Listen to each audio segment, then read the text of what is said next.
esta noche tenemos una invitada muy especial, que es la doctora Marian Guamán. Ella es conciliadora y también abogada de familia.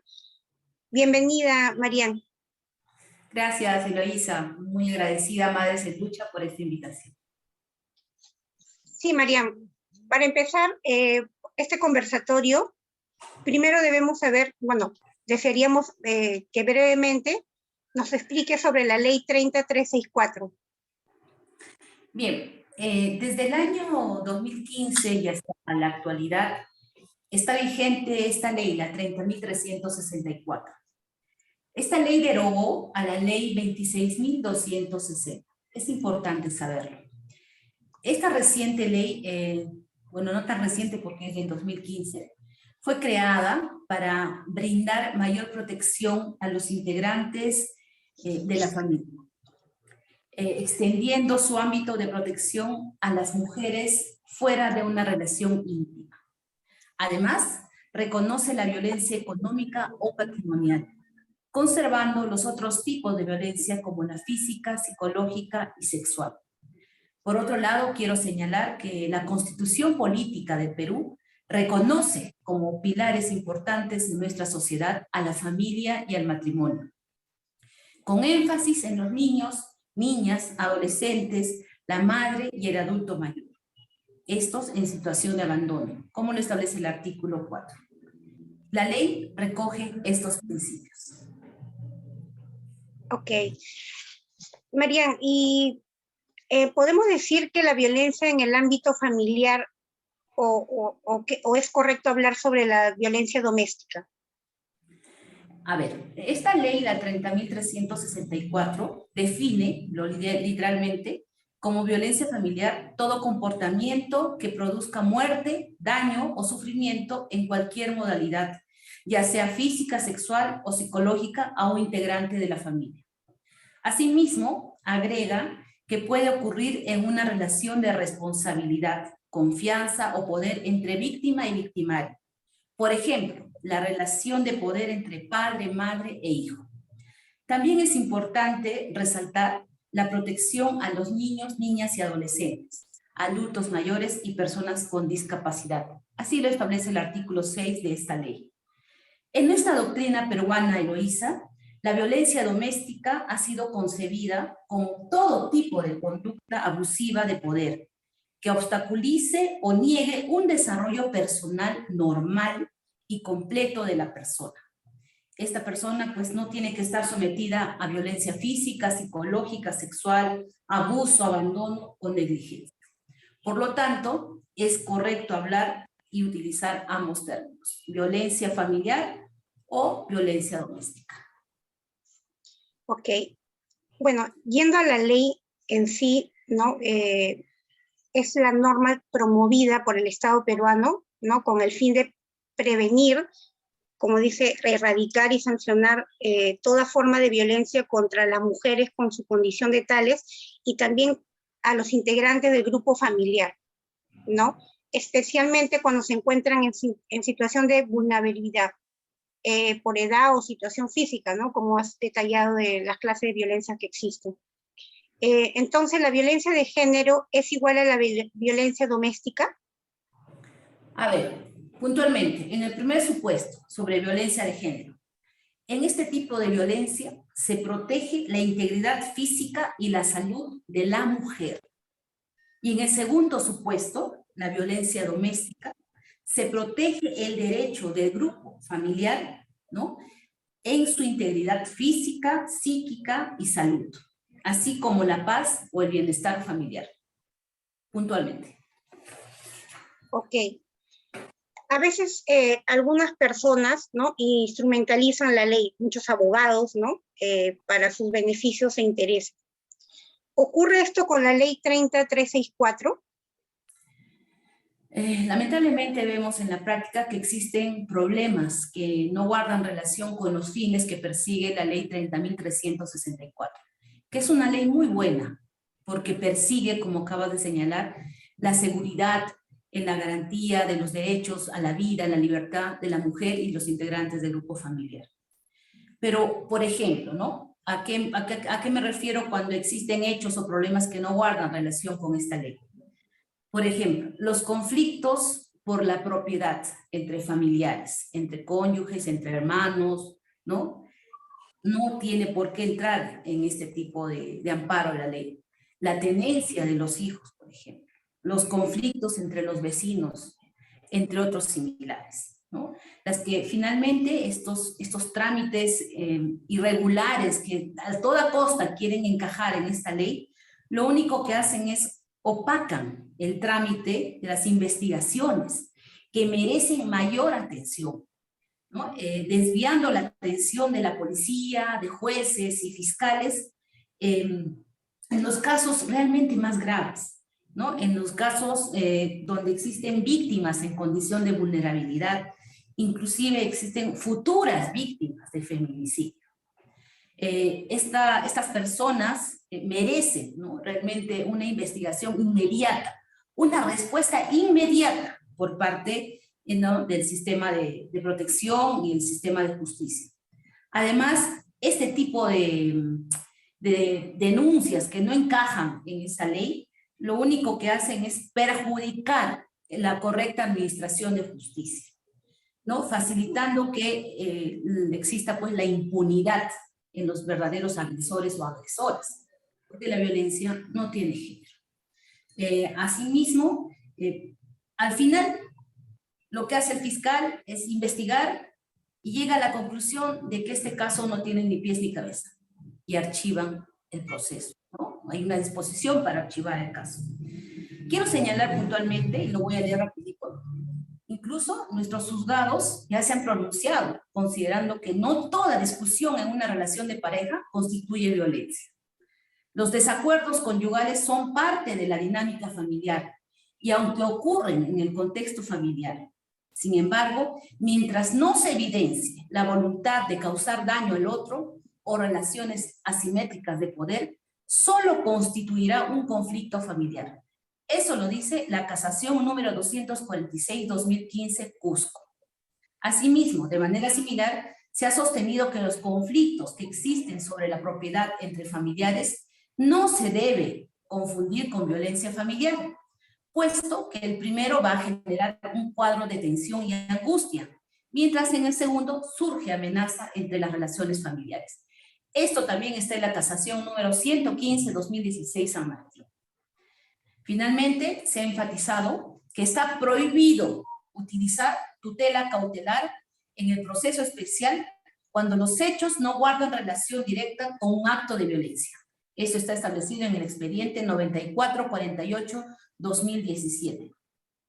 Entonces, sale el término denuncia falsa. El caso se archiva sin consecuencia alguna para sus promotores. Qué injusticia, ¿verdad? Es decir, no hay sanción por denunciar falsamente.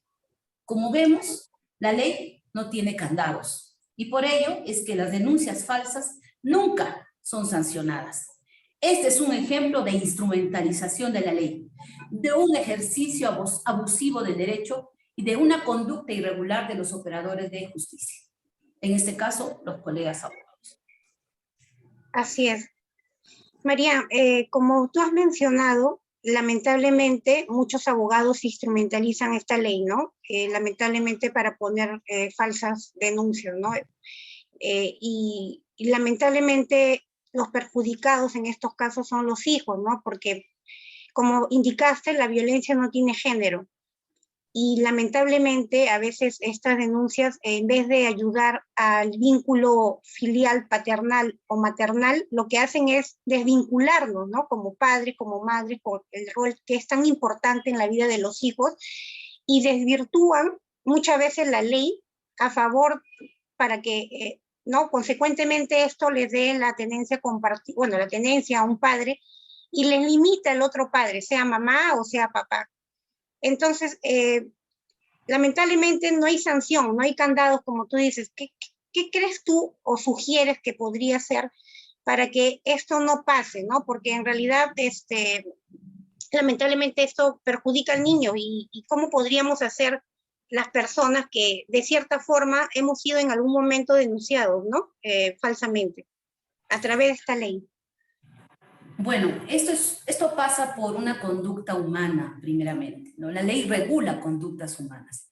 Y si hay personas que están desde muy pequeños, porque esto viene desde niños, acostumbrados a mentir, a chantajear, ¿no? A generar miedo en los demás para poder acceder a su voluntad, torcer su voluntad, hacer lo que me dé la gana con esa persona, llegada a la edad adulta, creen que eso es normal, ¿no? Y al encontrarse con otra persona, ser pareja, ser familia, sale a relucir esas conductas. Por eso es que es muy importante conocer a la pareja, ¿no? Conocer a la pareja, conocer a quien va a ser la futura mamá o el futuro papá de tu hijo.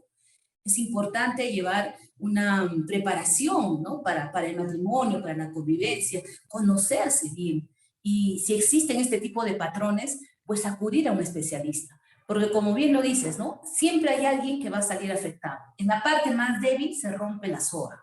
Y en este caso, en este tipo de contextos de denuncias falsas, y como lo hemos indicado en el tema por el cual me has invitado esta noche, es realmente que los niños son los realmente afectados en esta situación. Las denuncias falsas de abuso o violencia familiar dan lugar injusta y arbitrariamente a que los niños sean separados forzosamente de uno de sus progenitores. No se imaginan ustedes que me están escuchando el daño producido en los niños que son judicializados y partícipes de un proceso de co-construcción o inducción por parte de alguno de los progenitores sobre hechos que en realidad no sucedieron. Si bien es cierto que los niños merecen credibilidad, también lo es que existen falsas denuncias y conflictos familiares severos que generan una confrontación muy grave en la que el niño queda entrampado y esto puede generar serias consecuencias como la imposibilidad de autonomía futura. La lealtad con la madre o con el padre que vive y le dice, tienes que decir esto, tienes que afirmar que ocurrió esta situación. Y me refiero ahora en los extremos, inclusive de abuso sexual, ¿no? En las que los niños acusan a sus padres sobre tocamientos indebidos, sobre situaciones que no se generaron. Las que sí se generaron, las que sí ocurrieron, todo el peso de la ley, toda la sanción. Pero aquellas que no ocurrieron y que están siendo utilizadas para apartar al otro progenitor, para obtener una tenencia o para obtener un divorcio favorable, no es justo. No es justo y no es sano. Porque este niño va a crecer y este niño va a crecer con taras, va a crecer con miedos. Una falsa denuncia o una denuncia sin sustento jurídico, si lo queremos decir, o una denuncia sin sustento pericial, deviene en un conflicto permanente entre ese niño y el progenitor denunciado, con daños en tal relación que muchas veces son irreparables. Podrá crecer el niño, podrá crecer y volverse un adulto. ¿Y ustedes creen cómo se va a acercar a su padre al recordar que mintió, que lo acusó sobre hechos que no ocurrieron? Y el padre es un ser humano también, que se va a tener que apartar. Y esa relación se perdió, esa relación natural, ese vínculo natural se rompió. Ese niño adulto nunca más va a encontrar a su padre. Y ese padre nunca más va a encontrar a su niño. Nunca más. Y eso es terrible. Eso es importante que lo reflexionemos en familia, que lo pensemos en comunidad y que el Estado, bueno, sí, coloque candados en todas las leyes, en todas las normas, porque la ley está hecha para aplicarse con equidad, con igualdad y con justicia. Y tiene que descubrirse el momento en que una persona, un ciudadano, instrumentaliza esa ley, solo con el objetivo de obtener una venganza, solo con el objetivo de hacer daño al otro. Y lo peor, utilizando a un menor. Eso es lo que nosotros exigimos. No exigimos que desaparezca la ley, pero estos hechos ocurren, no están en estadísticas, no son mayoritarios, pero existen. Existen. Hay muchos padres y madres que en este momento están siendo apartados de sus hijos por denuncias falsas. Ese es el término, ese es el argot que se utiliza y que también tiene que estar incluido en esta ley. Castigar a quienes innecesariamente usan esta ley y perjudican a las reales víctimas. Por eso es que me atrevo a decir que la tasa de feminicidio, la tasa de violencia contra la mujer y los integrantes del grupo familiar no baja, está en incremento, está creciendo. ¿Por qué? Porque el sistema está entretenido en denuncias que no tienen ni pies ni cabeza. Es importante que el sistema de justicia, el Congreso, revise cada cierto tiempo la efectividad de las medidas. Realmente descubran, y este grupo de ciudadanos que existen y que son patrocinados, ¿no?, están instrumentalizando la ley con otros fines. Debería sancionarse, debería multarse, debería inhabilitarse, porque uno es abogado para ayudar a buscar la justicia, no para torcer la justicia, no para crear vicios o para crear trampas en la ley, ¿no? Eso no está bien. En el Perú, un padre o una madre puede pasar años sin que la justicia le permita estar en contacto con sus hijos y ver después de todo ese tiempo cómo la causa se archiva. Está más entretenido limpiar su nombre, está más entretenido en pagar sus deudas, porque buscar un abogado, ¿no?, generar toda una defensa, cuesta, hasta pierden el trabajo, y mientras tanto el hijo crece y logra, ¿no?, logra probar su inocencia, pero ya es demasiado tarde, ¿no? Entonces, mientras tanto, se le ha impedido su libre derecho y deber de ejercer el vínculo sano con su hijo.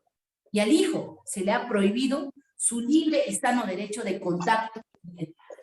Es el derecho del hijo el que se vulnera, no el derecho del padre. Es el derecho del contacto del hijo con papá y mamá el que se vulnera con este tipo de conductas. Así es, doctora María.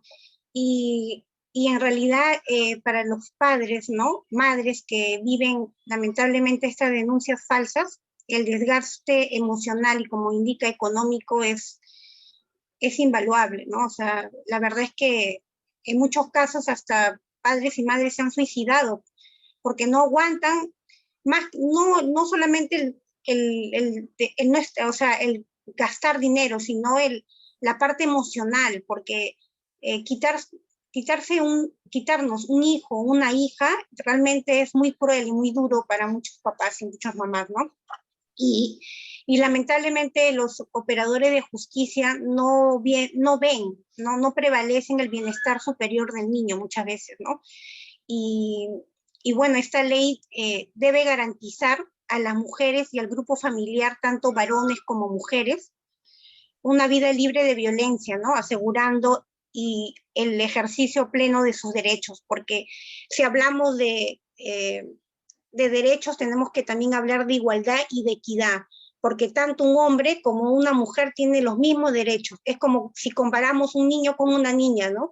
Ellos no ven si es hombre o mujer, su género. Ellos más que nada ven el lado emocional, porque ven que el papá y la mamá es importante en sus vidas. Y lamentablemente eso no ocurre en el Perú muchas veces, ¿no? En conclusión, doctora, ¿qué puede decirnos un mensaje final para poder nosotros entender sobre esta ley? Bien, termino con las conclusiones a las que he llegado después de leer y trabajar en esta ley en los procesos a los cuales acudo. Yo considero humildemente que se debe promover capacitaciones a los operadores de justicia del subsistema especializado de violencia contra la mujer y los integrantes del grupo familiar. ¿Esto con qué? ¿Con qué finalidad? Con la finalidad de fortalecer e identificar la concepción jurídica sobre el contexto de violencia y la condición de mujer. Son dos temas que van de la mano, pero que tienen que tratarse en cuadernos separados, como se dice. Segundo, como existe falta de precisión y distinción de la violencia de género y violencia doméstica, sería importante que la Corte Suprema, el Poder Judicial, la Presidenta del Poder Judicial y todos los jueces involucrados establezcan una jurisprudencia uniforme al respecto para evitar denuncias falsas ajenas a la finalidad de la ley. Igual, por cuadernos separados. Un punto aparte, violencia de género, un punto aparte, violencia doméstica.